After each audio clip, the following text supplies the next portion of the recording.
Welcome everyone to Chapin Jazz Studio for the Friday noon mini concert. Today with guest artist Joe Ott helping me out by playing some saxophone, and he's going to join us for a little interview in the middle. For those of you who came last week, thanks for coming back, trying us again. I think we've got everything worked out. Hope so. And for those who are new to the Friday noon mini concert, you are at Chapin Jazz Studio, where I teach jazz piano, and also we do workshops usually in the summer, and also it's a creative space where we try to do some creative work out of here too. So thank you so much for coming. And so without further ado, I'd love to get into the first tune that we're going to do today. The tune is called Repeato-Vonce, and Joe actually chose this tune. We'll talk about it a little bit in our interview afterwards, and I've really enjoyed learning this tune. And of course, it's been just a sheer joy playing behind Joe, who recorded his piece, and then we've layered it over a bass and drums track, and then today I'm going to play piano live over it. So here we go, Repeato-Vonce by Jerry Bergonzi.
Okay, I'm assuming you heard some of that the second time through. Hey, everybody, we've got Joe Ott online with us right now. Joe, say something so I know that I can hear you when you have my signal. Hello, everyone out there. Very good. Welcome, everyone. This is saxophonist Joe Ott. That's whose work you heard on the last tune.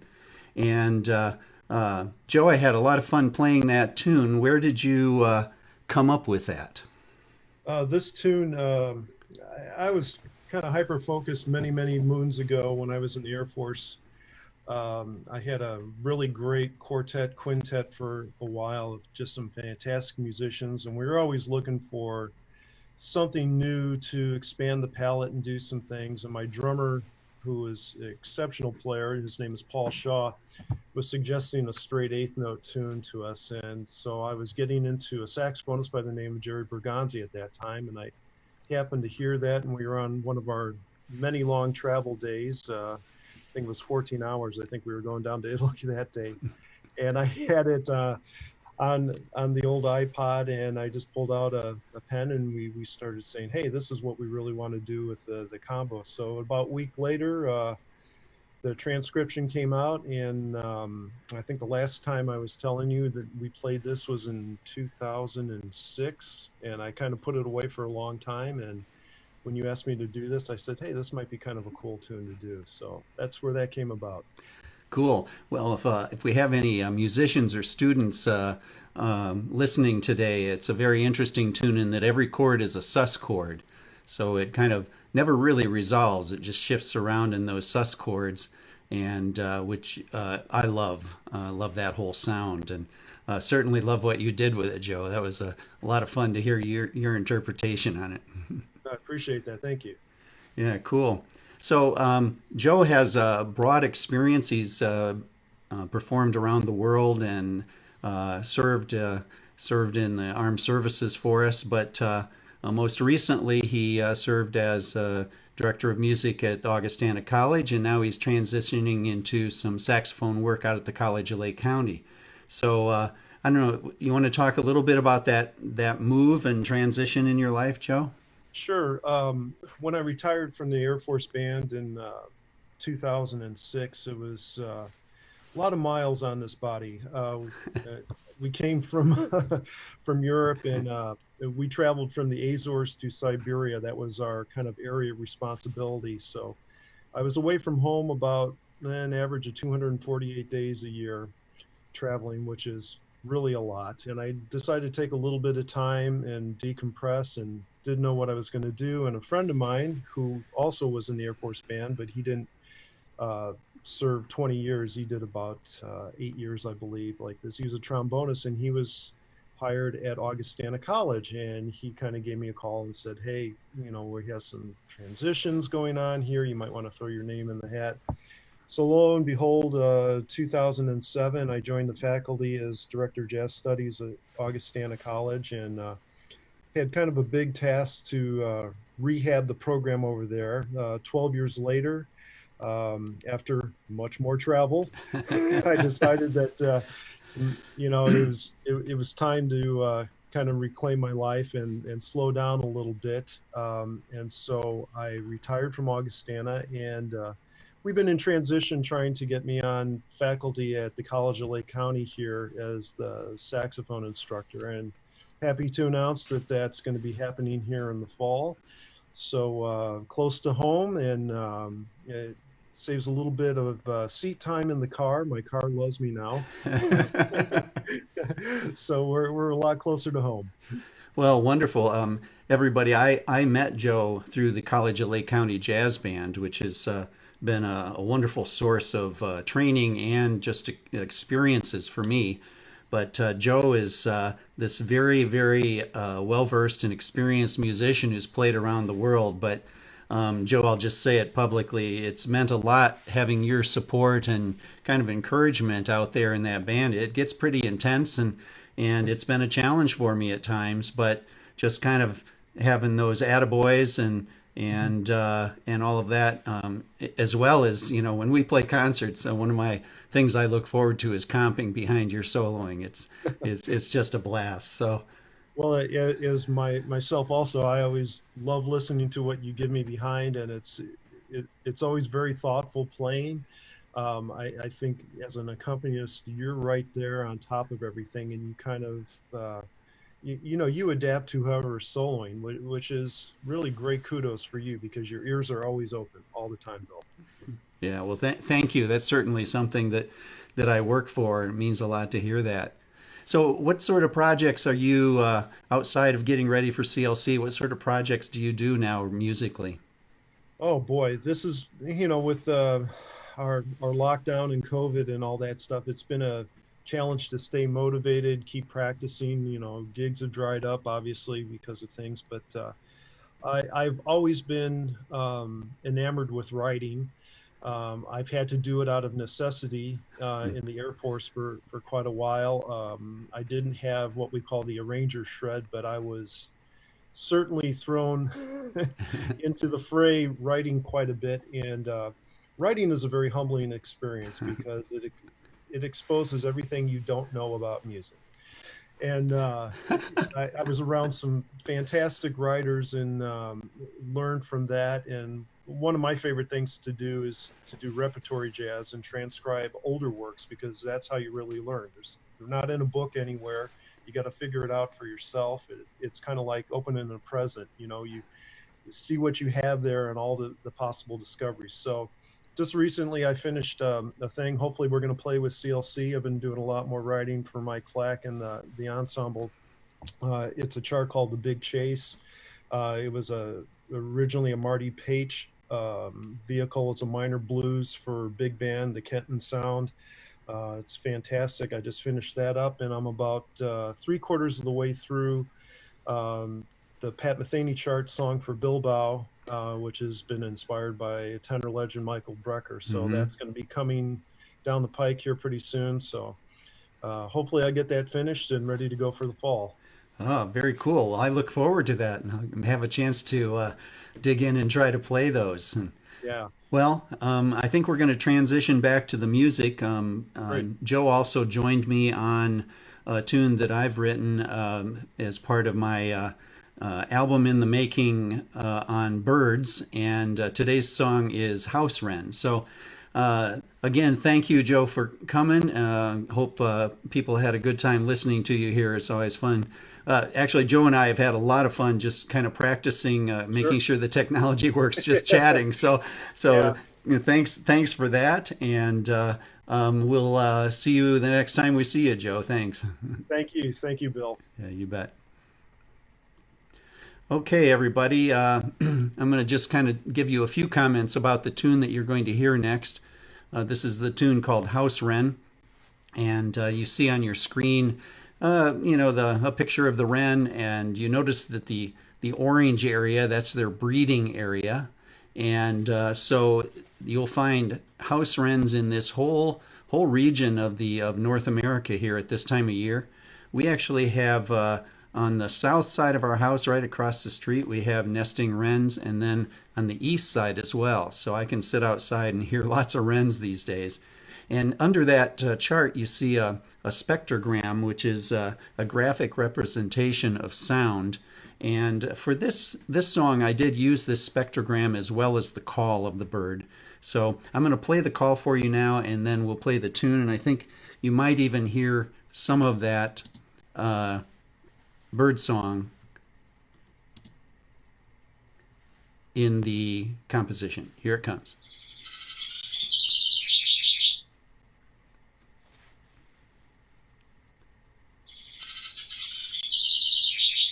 Notice it's a warbling up and down sort of sound, which you can kind of see in that spectrogram as well. Okay, that is a house wren. And now I'm going to get ready and go in and play the next tune. We've got Apple Logic tracks playing drums and bass, Joe Ott playing saxophone, and of course me on keyboard. You'll see my hands doing my thing with that. Enjoy.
All right. I'm assuming you could hear that because I didn't hear it otherwise. And boy, that was fun. So that's the concert for today. I've got a couple of upcoming events I'd like to mention. On Wednesday, June 24th, 11 students from the studio here are going to feature their tunes at a live broadcast. They're working on them and going to send them to me digitally, and then I'm going to share them at the live broadcast. But you'll hear a student playing a really cool version of Herbie Hancock's Cantaloupe Island.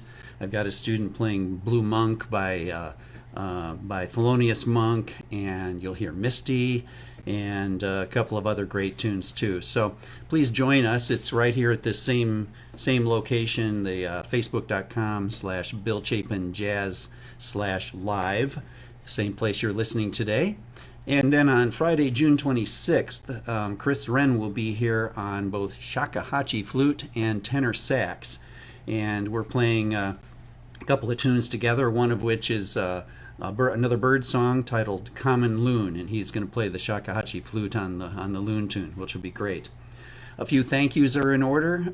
Again, my son Bradford helped me streamline and address some technical issues that I have been having. And so thank you, Bradford, for always being there for your dad and helping me out with audio stuff. Thank you again to Joe Ott for all the various things that he did to help make this event today happen. And what a joy it's been to interact with you on this, Joe. Finally, thanks to all of you for attending today, and I'll see you back maybe on the 24th or in 2 weeks on the 26th for the Friday noon mini concert.